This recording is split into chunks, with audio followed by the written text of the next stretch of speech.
হায় রে ভাই, শুনলাম দুর্গাপুজো উপলক্ষে ভারতে যাচ্ছে 3,000 টন ইলিশ।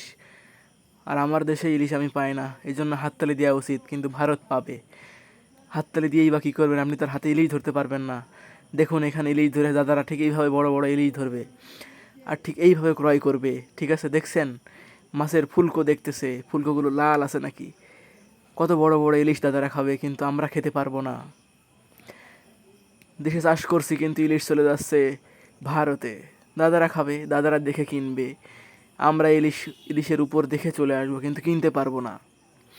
দাদারা অবশ্যই ইলিশটাকে ওজন ভালো করে দেখে নেবেন।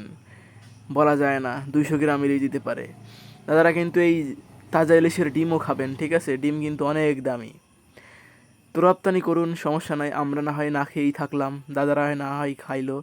আমরা এভাবে পুকুরে ইলিশ চাষ করি দাদা। বাঙালির ইলিশ হচ্ছে সিলভার।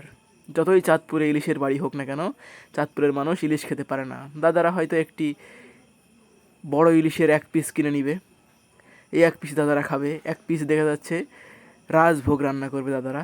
দাদারা ইলিশের বদলে ট্যাংরা খাইবেন, তাহলেই মজা পাবেন।